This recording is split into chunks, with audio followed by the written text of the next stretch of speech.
শ্ৰদ্ধাৰ বাপায় সমস্ত এটা ভাগৱতে কৈছে যিজনে এক মনে এক চিতে পৰম পুৰুষ ভগৱন্তৰ চৰণত শৰণ লয় চিতত ঈশ্বৰক ৰাখে তেওঁক যদি কোনোবাই অপকাৰ কৰিব বিচাৰে সেই অপকাৰ কৰিব বিচৰাজনহে নষ্ট হয় চিতত যিজনে ঈশ্বৰক ৰাখিছে তেওঁক যদি কোনোবাই অপকাৰ কৰিব বিচাৰে কোনোদিন কোনোকালে তেওঁক অপকাৰ কৰিব নোৱাৰে কাৰণ কিয় আশ্ৰয় মানে শৰণ বিপদৰ সময়ত যিজনে কৃষ্ণ প্ৰভু ভগৱন্তৰ আশ্ৰয় ল'ব তেওঁক দুষ্ট দুৰাচাৰী ৰজা মহাৰজা কোনেও একো বাধা দিব নোৱাৰে তেওঁ নো মেডালো ল'ব নোৱাৰে উদাহৰণ চাব হিৰণ্যকশিপুৱে প্ৰহ্লাদৰ পুত্ৰক নানান দুৰ্গতি দিলা হৰি নামৰ কবচৰ প্ৰভাৱে নুমু তাৰ নলৰিলা গাহগ্ৰস্ত হৈয়া গজেন্দ্ৰে শৰণ লৈলে তাহি হৰি বুলি তাহাক তেখনে হৰি ৰাখিলে হাতে চাৰি অস্ত্ৰ ধৰি আৰু তাতোতকৈ ডাঙৰ কথা এটা শুনিব আমি পঢ়ি আছোঁ দ্বাদশ স্কন্ধ পৰীক্ষিতৰ কথা এই পৰীক্ষিত ৰজাৰ জন্মৰ সময়ত এটা ডাঙৰ অথন্তৰ ঘটিছিল অশ্বত্থামাই পাণ্ডৱ কুলটোক নাশ কৰিবৰ কাৰণে উত্তৰাৰ গৰ্ভলৈ এপাত লোহাময় জুই সদৃশ অস্ত্ৰ ব্ৰহ্মস্ত্ৰ প্ৰহাৰ কৰিছিল সেইখিনি সময়ত উত্তৰাই তেওঁ নিজৰ শহুৰেক অৰ্জুন সমস্ত গান্ধীৱধাৰী বীৰ যোদ্ধা তেওঁক স্মৰণ কৰা নাই ধৰ্মৰাজ যুধিষ্ঠিৰ তেওঁকো স্মৰণ কৰা নাই সহস্ৰ হাতীৰ বল থকা ভীম বিকুৰৰ তেওঁকো বিচৰা নাই নকুল সহদেৱ কোনো গুণে কম নহয় এইসকলক কাকো বিচৰা নাই যেতিয়া সেই অস্ত্ৰপাতে খেদি আহিছিল ভাগৱতৰ প্ৰথম স্কন্ধৰ ব্যাসে 9 নম্বৰ শ্লোকত লিখিছে পাহি পাহি মহাযোগিনাম দেৱ দেৱ জগত জগতি না অন্যম তৎ অভয়ম প্ৰস্যয়ত্য মৃত্যুৰ পৰস্পৰম হে মহাযোগী হে অন্তৰ্যামী হে কৃষ্ণ ৰক্ষা কৰা মোক ৰক্ষা কৰা কিহৰ পৰা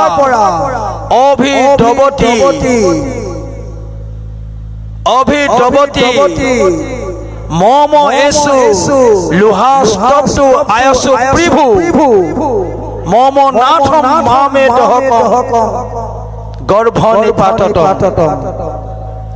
যে এনেকুৱা এপাত জুই সদৃশ লোহা সদৃশ অস্ত্ৰই মোৰ গৰ্ভটো লক্ষ্য কৰি খেদি আহিছে এই মহাবহ্নিৰ পৰা তুমি মোক কেৱল মোক ৰক্ষা কৰা মই তোমাৰ চৰণত শৰণ ললো পাহি পাহি মহাযোগিনাম দেৱ দেৱ জগৎপ্ৰতি না অন্যম তৎ অভয়ম প্ৰস্যয়ত্য মৃত্যুৰ পৰস্পৰম অভিদ্ৰবতী মম এসু লোহাস্তব্ধ আয়াসু মম নাথম মামে গৰ্ভ নিপাতত মোৰ এই গৰ্ভৰ এইটোৱে মাত্ৰ শেষ। এই জীৱটোক যদি তুমি ৰক্ষা নকৰা আমাৰ কুলটো ৰক্ষা নহব। এই বুলি এক মনে এক চিতে ঈশ্বৰক শৰণ লৈ চিতটো তেওঁক দি দিয়াৰ কাৰণে এটা সামান্য মাখি হৈ অংগুষ্ঠ সমান ৰূপ লৈ প্ৰভু ভগৱন্তই হাতত কোমোদকী গদা লৈ উত্তৰাৰ গৰ্ভত প্ৰৱেশ কৰিলে আৰু কোমোদকী গদা ধৰি অস্বস্থমাৰ সেই লোহাময় জুই সদৃশ অস্ত্ৰৰ পৰা উত্তৰাৰ গৰ্ভটো ৰক্ষা কৰিলে। গৰ্ভতে পৰীক্ষিতক ৰক্ষা কৰাৰ কাৰণে বিষ্ণুক লগ পোৱাৰ কাৰণে তেওঁৰ নাম হ'ল বিষ্ণু ৰাত। আৰু বাহিৰলৈ আহি সেই দিব্য মহান সেই পুৰুষজনক বাহিৰত পৰীক্ষিতে বিচাৰি ফুৰিছিল শিশু মনে। আৰু তেওঁ বাহিৰত সেই দিব্য পুৰুষজনক বিচাৰি ফুৰাৰ কাৰণে পৰীক্ষা কৰি ফুৰাৰ কাৰণে তেওঁৰ আন এটা নাম হ'ল পৰীক্ষিত। গতিকে যেতিয়াই ভকতৰ বিপদ হয় যদি প্ৰভু ভগৱন্তৰ আশ্ৰয় লয় তেতিয়াই প্ৰভু ভগৱন্তই ভকতক ৰক্ষা কৰিবৰ কাৰণে লীলা কৰিবৰ কাৰণে পৃথিৱীলৈ আহে। আৰু সেইকাৰণে মই প্ৰথমতে কৈছো ভকতক ৰক্ষা কৰিবৰ কাৰণে প্ৰভু ভগৱন্তই বসুদেৱ আৰু দৈৱকীৰ যোগেদি জন্ম লাভ কৰি 4টা লীলা কৰিছে, বৃন্দাবন, মথুৰা, দ্বাৰকা আৰু কুৰুক্ষেত্ৰ। আৰু এই 4টা লীলাৰ ভিতৰত 3টা কাম কৰিছে, দুষ্টক দমন, সন্তক পালন আৰু ধৰ্মক ৰক্ষণাবেক্ষণ। সেইকাৰণে কৈছে ইয়াত ভাগৱতে দুখ এতেকে হিয়াত থাকি অযুত জন্মৰ পাপ কলিত হৰন্ত দামোদৰে দুৰ্ঘোৰ কলিত ইটো তাৰণ উপায় এহি আতপৰে আৰু কিছু নাই আপুনি পুছিলা যিটো তাহাৰ সিদ্ধান্ত দিলো শুনা ৰাজা আৰু অভিপ্ৰায়। শুকে পৰীক্ষিতক কৈছে, হে পৰীক্ষিত তুমি যে সুধিছা এই মহা বিপদৰ পৰা ৰক্ষাৰ উপায় কি, কলিৰ পৰা পৰিত্ৰাণ পোৱা উপায় কি, আৰু তোমাৰ এই যে সাপ এটা লাগি আছে তোমাৰ গাত, তুমি যে সাপাগ্ৰস্ত হৈ আছা,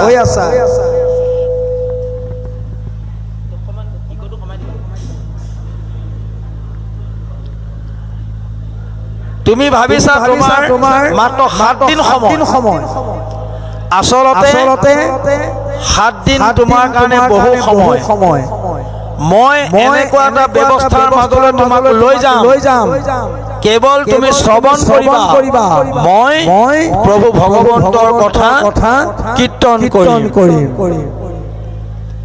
গতিকে মই কীৰ্তন কৰাৰ লগে লগে তুমি যদি একান্ত মনে শ্ৰৱণ কৰা 7 দিন তোমাৰ কাৰণে কম সময় নহয়, বহুত সময়। তুমি বহুত সময় পাইছা, কিন্তু শতাংগ নিপতিয়ে 2 দণ্ডত বৈকুণ্ঠ গতি লাভ কৰিছে। শতাংগ নিপতি স্বৰ্গত আছিল, দেৱতাসকলক ৰক্ষা কৰি অসুৰৰ লগত যুদ্ধ কৰি বহুকাল স্বৰ্গত থাকি গ'ল। যেতিয়া দেৱতাসকলৰ সেনাপতি আহিল, কাৰ্তিক অহাৰ লগে লগে কি কৰিলে, তেওঁ ক'লে যে তুমি আৰু আমাক ৰক্ষণাবেক্ষণ দিব নালাগে, তুমি এতিয়া বিশ্ৰাম ল'ব পাৰিবা, তুমি বৰ ল'ব পাৰিবা। তেতিয়া কি ক'লে, বোলে মোক বৰ দিয়া আগতে কোৱাচোন মই কিমান দিন জীয়াই থাকিম। তেতিয়া দেৱতাসকলে গণি পিটি চাই ক'লে, জীৱা তুমি আৰু 2 দণ্ড মানে তেতিক্ষণে স্বৰ্গ সুখ এৰিলে নিপতিয়ে। ৰজাই স্বৰ্গ সুখৰ কামনা নকৰি পৃথিৱীলৈ আহি পৰম পুৰুষ ভগৱন্তৰ গুণনাম শ্ৰৱণ কীৰ্তন কৰি তেওঁ আৰু যে পৃথিৱীলৈ আহিব নলগা কামটো কৰিলে, বৈকুণ্ঠ গতি লাভ কৰিলে। আমিও আমাৰ উপৰি পুৰুষসকলক পিতৃ মাতৃসকলক স্বৰ্গৰ পৰা যদি বৈকুণ্ঠলৈ উঠাবলগীয়া হয় তেতিয়াহ'লে তাৰ কামটো পুত্ৰসকলে কৰিব লাগিব পৃথিৱীত। যাৰ পুত্ৰ সবে ঐক্য হৰিত শৰণ লয়া হৰি গুণ গাৱে শুদ্ধভাৱে দধি দুগ্ধ ঘিত মধু নদীৰ জলক প্ৰিয়ে পিতৃগণে পিতৃক পাৱে। যাৰ পুত্ৰসকলে এই পৃথিৱীত পৰম পুৰুষ ভগৱন্তৰ গুণনাম লৈ ঈশ্বৰৰ কৰ্ম কৰে, সেই কৰ্মৰ দ্বাৰা পিতৃকুল স্বৰ্গৰ পৰা বৈকুণ্ঠলৈ গতি কৰে। আৰু যেতিয়া স্বৰ্গৰ পৰা বৈকুণ্ঠলৈ যাব তেওঁলোক পুনৰূপী জনমং পুনৰূপী মৰণং পুনৰূপী জননী যথৰেণ শয়নং কৰিবলগীয়া নাই। সেইকাৰণে আমি নাম ল'ব লাগিব। কাৰ? কৃষ্ণ প্ৰভু ভগৱন্তৰ নাম ল'ব লাগিব। কিয়? আমি এই পৃথিৱীলৈ আহি তিনিটা তাপত মজি আছোঁ। এই তিনি তাপৰ পৰা পৰিত্ৰাণ পাবৰ কাৰণে ভাগৱতৰ আশ্ৰয় লৈছোঁ। তাপত্ৰয়ো উন্মূলনম। তিনি তাপৰ পৰা মুক্তি দিয়া উপায় হৈছে কৃষ্ণ প্ৰভু ভগৱন্তৰ চৰণত আশ্ৰয় গ্ৰহণ। সেইকাৰণে মহাপুৰুষ মাধৱ গুৰুজনাই ঘোষাত লিখিছে, কি লিখিছে? হে কৃষ্ণ যত জীৱনিত তিনি তাপে হয় সন্তাপিত দুৰ্ঘোৰ সংসাৰ তাপত পৰি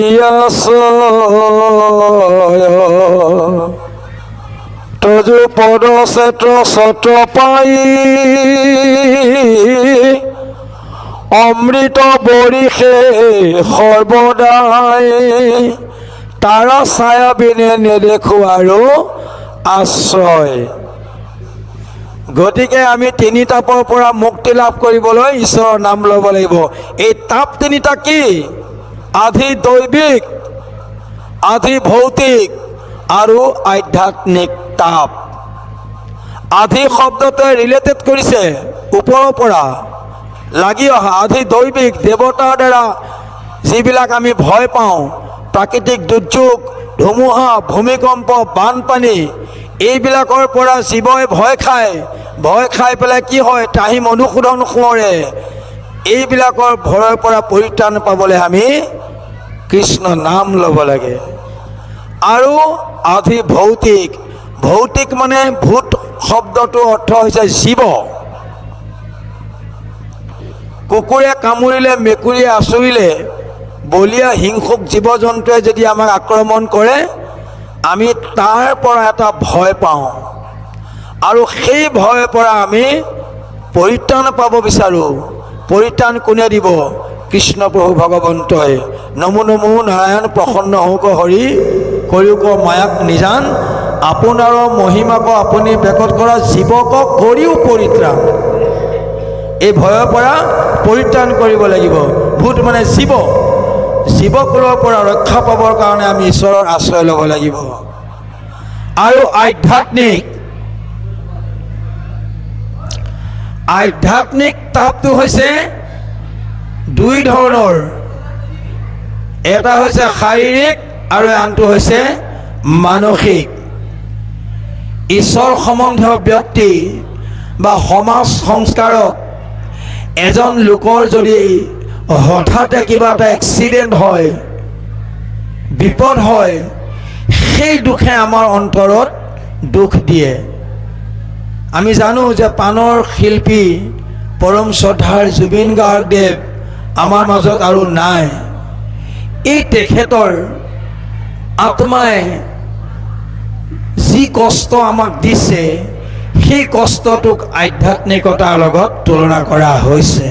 ঈশ্বৰ সম্বন্ধীয় ব্যক্তি বা সমাজৰ সংস্কাৰক যদি কোনোবা মানুহৰ পৰলোক হয় বা আত্মীয় কুটুম আমাৰ ভাল পোৱাজনৰ যদি মৃত্যু হয়, সেই মৃত্যুত আমি যিটো যান্ত্ৰণা পাওঁ তাক আধ্যাত্মিক তাপ বুলি কোৱা হৈছে। এই তিনি তাপৰ পৰা মুক্তিৰ উপায় হৈছে তাপত্ৰয়ী উন্মূলন। শ্ৰীমদ ভাগৱতৰ আশ্ৰয় আমি ল'ব লাগিব। ভাগৱতৰ 10টা লক্ষণৰ ভিতৰত আমি যিটো পঢ়ি আছোঁ দ্বাদশ স্কন্ধ, ইয়াৰ মূল লক্ষণটো হৈছে আশ্ৰয়। আশ্ৰয় আমি ক'ত ল'ম সেইটো তুলনা কৰিবৰ কাৰণে বাকী 9টা লক্ষণক পুংখানুপুংখভাৱে আলোচনা কৰা হৈছে। এতিয়া নতুন বাট জনাই আমাক পদৰ মাধ্যমলৈ আকৌ আগুৱাই নিব কৃষ্ণ। পৰীক্ষিত আৰু মই তোমাক কওঁ শুনা, এতিয়া হৈছে দানে ব্ৰতে তপে বুদ্ধি, নুহি অভ্যন্তৰে শুদ্ধি, কহিলোঁ তোমাতো ইটো তত্ত্ব, দেৱসৱে উপাসয় যদি যোগ অভ্যাসয়, কৰে স্নান সমস্তে তীৰ্থত। ভকতি কৰিবৰ কাৰণে ঈশ্বৰক বাদ দি যদি আমি আন কৰ্মবোৰ কৰোঁ, তাৰ পৰা কেৱল আমাৰ পৰিশ্ৰমহে হ'ব। সেই পৰিশ্ৰমৰ ফল আমি সুফল ৰূপে নাপাম। পৰীক্ষিত কি কৰিব লাগিব? কলি যুগ শ্ৰেষ্ঠ ধৰ্ম হৈছে হৰিনাম। হে পৰীক্ষিত, এই চাৰিৰ সংযোগ ঘটিব।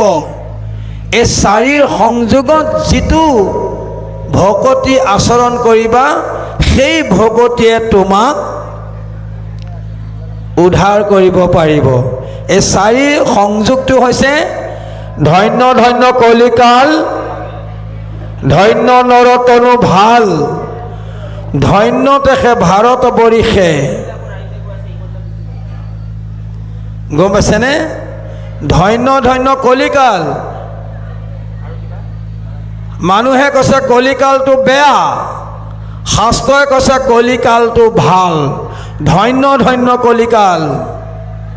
দেৱতাসকলে কলিযুগত দেৱত্ব এৰি পৃথিৱীত মানুহৰ হিচাপে জন্ম ল'বলৈ চিন্তা কৰিছে। কিয়?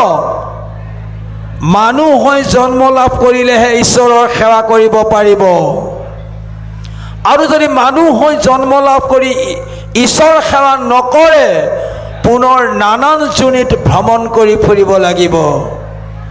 সেইকাৰণে বেদস্তুতিত কৈছে, মনুষ্য শৰীৰ পাই যিটো নৰগণ, নকৰে তোমাক যদি শ্ৰৱণ কীৰ্তন, বিফলে জন্ম গৈল ভৈল সৰ্বনাশ, জীৱন্ততে মৰাশীটো ভাতিৰ নিশ্বাস। পৰীক্ষিত তুমি শুনা, যজ্ঞ তপ ব্ৰত এইবিলাক হৈছে মিছা কাৰ্য। এই কাৰ্যবিলাকে তোমাক কেতিয়াও গতি দিব নোৱাৰে। সেইকাৰণে 60,000 ঋষিয়ে তোমাক শুদ্ধ মত দিব পৰা নাই। তুমি সুধিছিলা নিয়মমান লোকে কি কৰা উচিত, 7 দিনত তোমাৰ সময়। তেতিয়া কি কৈছিল? তপস্যা কৰা, যজ্ঞ কৰা, দান দক্ষিণা কৰা, তীৰ্থ ক্ষেত্ৰবিলাকলৈ গমন কৰা। তেতিয়া পৰীক্ষিতে সুধিছিল যে তীৰ্থ ক্ষেত্ৰত যাবলৈ কিমান দিন লাগিব? বোলে 12,000 বছৰ লাগিব। তেতিয়া পৰীক্ষিতে ক'লে যে মই 7 দিনহে জীয়াই থাকিম। যদি মই তীৰ্থক্ষেত্ৰলৈ যাওঁ, তেতিয়াহ'লে মই তীৰ্থক্ষেত্ৰ নেপাওঁতেই মোৰ প্ৰাণটো নাশ হ'ব। আৰু মই যদি ধৰ্ম নকৰাকৈ গুচি যাওঁ, তেতিয়াহ'লে মই বেয়া বেয়া যোনিবিলাকত জন্ম লাভ কৰিব লাগিব, মই মুক্তি নাপাম। একো তত ধৰিব নোৱাৰি পৰীক্ষিতে যেতিয়া মুনিবিলাকৰ পৰা একো সিদ্ধান্ত নাপালে, তেওঁ অধুমুখে বহি থাকিল। সেইখিনি সময়ত সেই গংগাৰ পাৰত যেতিয়া শুকমুনি আৱিৰ্ভাৱ হ'ল, প্ৰণাম জনাই বহিবলৈ আসন দি শুকক সোধাৰ লগে লগে কি সুধিছে যে মিয়মানৰ লোকে কি কৰিবে পাৰে? যে মিয়মান লোক মানে মৃত্যুলৈ আগবাঢ়ি থকা লোকে এই মুহূৰ্তত কি কৰিব লাগিব? তেতিয়া শুকমুনিয়ে ক'লে, হে পৰীক্ষিত, তপ জপ যাগ যজ্ঞ বলি বিধান তুমি একো কৰিব নালাগে। তুমি মাত্ৰ এটাহে কৰ্ম কৰিব লাগিব, সেই কৰ্মটো হৈছে তুমি শ্ৰৱণ কৰিব লাগিব। আৰু সেইকাৰণে গুৰুজনে মহাপুৰুষ মাধৱ গুৰুজনে আমাক কৈছে যে শ্ৰৱণ আমি কেনেকৈ কৰিম?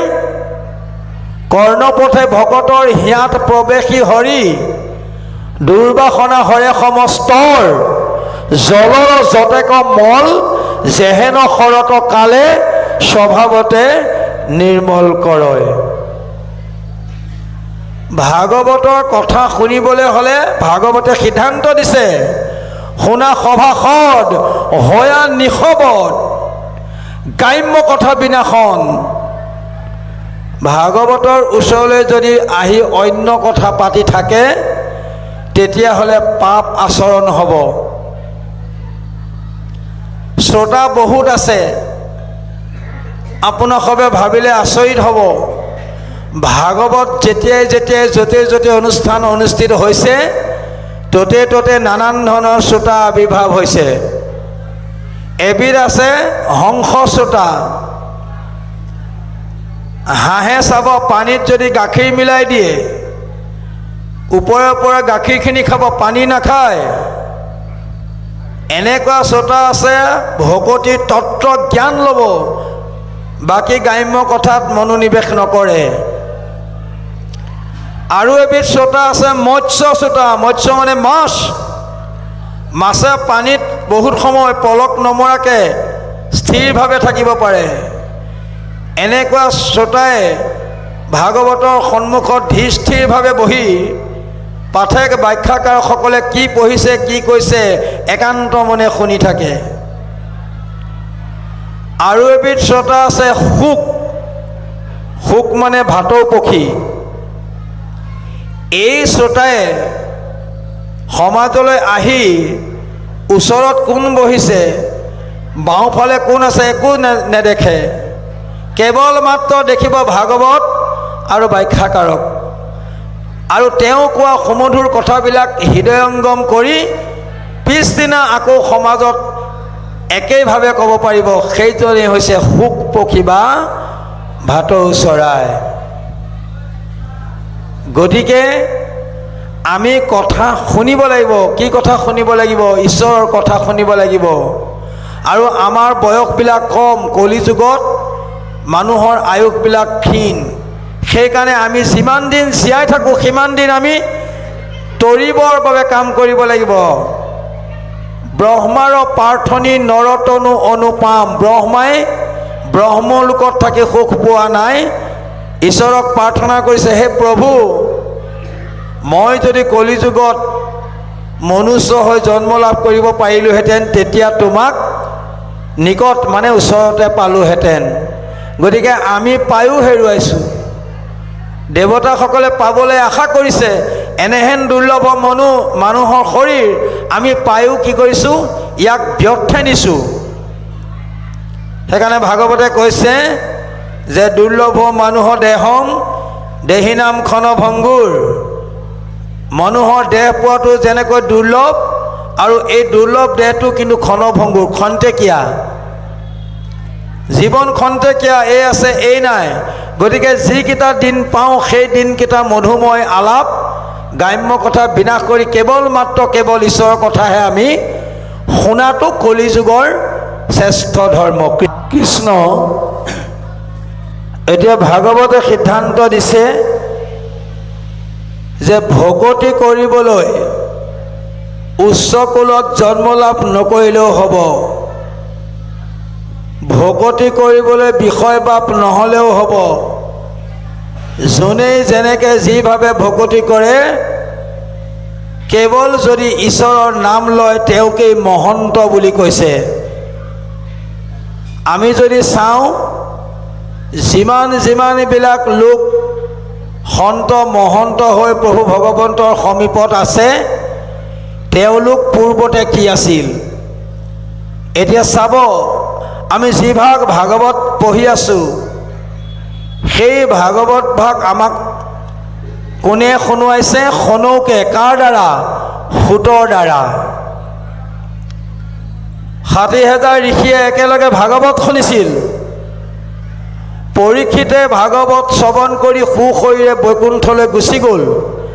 বাকী 60,000 ঋষিয়ে ভাগৱতৰ তত্ত্ব উদ্ঘাটন কৰিব নোৱাৰিলে আৰু তেওঁলোকে গতি নাপালে। পুনৰ তেওঁলোকে ভাগৱত শুনিবৰ কাৰণে আকৌ শুকমুনিৰ ওচৰলৈ আগমন ঘটিলে। শুকমুনিয়ে ক'লে যে মই তোমালোকক আৰু পুনৰূপী ভাগৱত শুনাব নোৱাৰোঁ, কিন্তু এজন ব্যক্তি আছে যাৰ নাম সুত, তেওঁ অকুলীন। যদি তোমালোকে শুনিবলৈ ইচ্ছা কৰা তেওঁক আনি পেলাই পুনৰ ভাগৱত শুনিব পাৰিবা। এই সুত নামটো শুনাৰ লগে লগে অকুলীনৰ মুখে ভাগৱত শুনিলে জাত যাব বুলি 60,000 ঋষিৰে 32,000 ঋষি পলাই নাপাত্ৰা হৈ গ'ল যে আমি অকুলীনৰ মুখে ভাগৱত শুনিলে আমাৰ কুলটো নষ্ট হৈ যাব, আমি নুশুনো। কিন্তু যিজন ৰসচাদত কুশল সেইজন ঋষি হৈছে সনৌক। সনৌককে প্ৰমুখ্য কৰি 28,000 ঋষিয়ে কি কৰিলে? মান্য কৰি সুত কপা তিলা তথা সনৌক প্ৰমুখে শুনে ভাগৱত কথা। সনৌক বদতি শুনা সুত মহামানী পৰম পাতকী কলি পাইল হেন জানি। আৰম্ভিলো যজ্ঞ যত সহস্ৰ বছৰ হোম ধুমে ধূম্ৰবৰ্ণ ভৈলে কলে বৰ। যিটো কৰ্ম কৰোৱাতে নাহিকে বিশ্বাস আপোনাৰ আয়ুসক কৰিলো ব্যৰ্থে নাশ।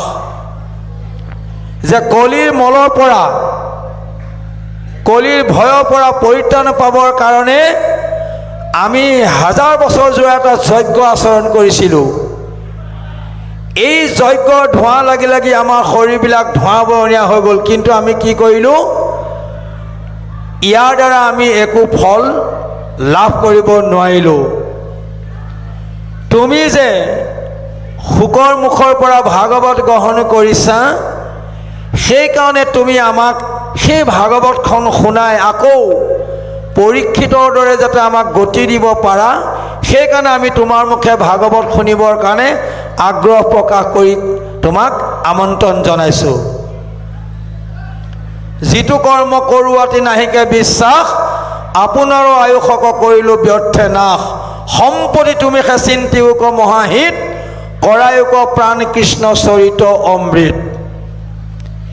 এই বুলি শুনাৰ লগে লগে সুতে প্ৰথমতে ভয় খাইছে, চিন্তা কৰিছে যে মই অকুলীন, যদি মই এওঁলোকৰ সমাজলৈ গুচি যাওঁ এওঁলোকে বা মোক সন্মান কৰে নে নকৰে, বা মোৰ কথা শুনে নে নুশুনে। কিন্তু বাৰে বাৰে আহ্বান জনোৱা তেওঁ মনলৈ সাহ আহিল আৰু ক'লে, কি ক'লে? কৃষ্ণৰ কথাটো মোৰ মহালাভ আছে। কৃষ্ণৰ কীৰ্তনে জাতি অজাতি নাবাচে। আমি ভাগৱতৰ সন্মুখত আজি ইয়াত কোনোবা যদি ইঞ্জিনিয়াৰো আছে, কোনোবা অৱশ্যেও আছে, কোনোবা পণ্ডিত আছে, কোনোবা মুখ্য আছে, কোনোবা অজ্ঞানী আছে, কোনোবা জ্ঞানী আছে, কিন্তু সকলোকে দেখিবলৈ একেই লাগিছে, হয়নে? হৰিৰ কীৰ্তনে জাতি অজাতি নেবাচে, কৃষ্ণৰ কথাত মোৰ মহালাভ আছে। হৰি কথা শুনিবলৈ উচ্চ বংশত জন্ম লাভ নকৰিলেও হয়, কাৰণ অকুলীন সুতক আনি সত্ৰ পাতি সেই সুতৰ মুখে ভাগৱত যি ভাগ আমি এতিয়া শুনি আছোঁ। গতিকে সনৌক আদি এই 28,000 ঋষিয়ে সুতক সত্ৰ পাতি সত্ৰাধিকাৰ পাতি পেলাই তেওঁৰ মুখে ভাগৱত শুনি পবিত্ৰ হৈছে। আৰু বাল্মীকি আছিলে চোৰ, এৰিলে পাতক ঘূৰ এহি হৰি ৰাম নাম পদে, এহিটো নামকে ঘোষি ভৈৰন্ত পৰম ঋষি দেখা দাসিত নয়নাৰৰে। হৰিৰ ভকত হ'বলৈ উচ্চ বংশত জাত নগ'লেও হ'ল। প্ৰহ্লাদ ক'ত জন্ম হৈছিল? দৈত্যকুলত। কিন্তু সেই দৈত্যকুলত জন্ম হৈ কিন্তু প্ৰহ্লাদে কি কৰিছিল? পৰম পুৰুষ ভগৱন্তৰ চৰণত একান্তভাৱে আত্মনিবেদন কৰি তেওঁ শৰণ গ্ৰহণ কৰিছিল। আৰু সেইকাৰণে তেওঁ ভক্তিত সন্তুষ্ট হৈ প্ৰভু ভগৱন্তই তেওঁ নিজৰ গৃহতে প্ৰহ্লাদক দেখা দি কৈছিল, নিসিংহ বদতি বা বৈষ্ণৱ প্ৰহ্লাদ, দিবতো নেলাগে তোক ইহেন প্ৰসাদ। শিশুকাল হন্তে মোক কৰিলি শতকাৰ, তাৰ ফলে 21 পুৰুষ কৰিলি উদ্ধাৰ। জড়িত থাকে মূৰ ভক্ত উদাৰ চৰিত্ৰ, কীট পতংগ সমে আতি কৰয় পবিত্ৰ। য'ত হৰিৰ ভকত থাকিব সেই জেগাত যদি পৰম পুৰুষ ভগৱন্ত নাহেও, সেই ভকতৰ দ্বাৰাই এই কীট পতংগবিলাক জীৱবিলাক জীৱকুলৰ বা পিতৃকুলৰ মাতৃকুলৰ উদ্ধাৰ হয়। সেইকাৰণে কৈছে, হে প্ৰহ্লাদ, তই তোৰ পিতৃৰ কথা চিন্তা কৰিছ। তোৰ পিতৃয়ে মোক বৈৰী আচৰণ কৰাৰ কাৰণে পিতৃৰ পাপ হ'ল বুলি ভাবিছ আৰু পিতৃক উচ্চ স্থানলৈ নিবৰ কাৰণে আহ্বান জনাইছ। আচলতে যাৰ বংশত এটা মাত্ৰ বৈষ্ণৱ সন্তান থাকিব, তেওঁৰ দ্বাৰা 21 পুৰুষলৈকে উদ্ধাৰ হ'ব। হে প্ৰহ্লাদ, তোৰ ভকতি বলে তোৰ পিতৃ নহয়, তোৰ 21 পুৰুষলৈকে মই উদ্ধাৰ কৰি দিলোঁ। গতিকে চিন্তা কৰিবলগীয়া নাই। আমি কেৱল যুগ ধৰ্ম পালন কৰিব লাগিব। যুগ ধৰ্ম পালন কৰিবলৈ যাওঁতে প্ৰহ্লাদে দৈত্য শিশুসকলক কি কৈছিল? তপ জপ যজ্ঞ দান হবে বিড়ম্বন, কেৱল ভক্তিতে তুষ্ট হুৱে নাৰায়ণ। তপ জপ যাগ যজ্ঞ দান এইবোৰ সকলোবিলাক বিড়ম্বন, কেৱল ভক্তিতে তুষ্ট হুৱে নাৰায়ণ। সেই ভাগৱতে পদে কৈছে যে মহন্ত গুণেশে আৰু সংসাৰ মধ্যত সাৰ শুনা সাৱধানে নিপ বৰ, যদি দুৰাচাৰ আতি যদি বা অধম জাতি কৰে মাত্ৰ কৃষ্ণৰ কীৰ্তন, আতি অপ্ৰয়াসে ভাৱে এতেকে কৃষ্ণক পাৱে, চিন্দে ঘূৰ সংসাৰ বন্ধন। আমি কৈছোঁ যে আমি বন্ধনত বন্দী হৈ আছোঁ। কি বন্ধন আমাৰ আছে? আমাৰ জাতস্বাহী ধ্ৰুৱ মৃত্যু।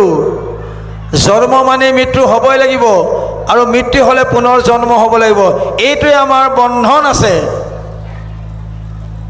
আমি যে অহা যোৱা কৰি আছোঁ, 84 লক্ষ যোনি অতিক্ৰম কৰি আছোঁ, ইয়াৰ পৰা পৰিত্ৰাণ পাব পাৰে কৰ্মবন্ধ ছেদ কৰিবৰ কাৰণে আমি যুগ ধৰ্ম শ্ৰেষ্ঠ হৈছে কলিযুগ, আৰু এই কলিযুগৰ শ্ৰেষ্ঠ ধৰ্ম হৈছে এক হৰিনাম। সেইকাৰণে কৈছে, হৰিৰ নামেব্য নামেব্য নামেব্য মম জীৱনম, কলো নাস্তব্য গতিৰ অন্যথা। কলিযুগৰ হৰিনামে হৰিনামে হৰিনামে গতি, হৰিনামে কেৱলে মাত্ৰ ভকতত ভগতি। কৃষ্ণ।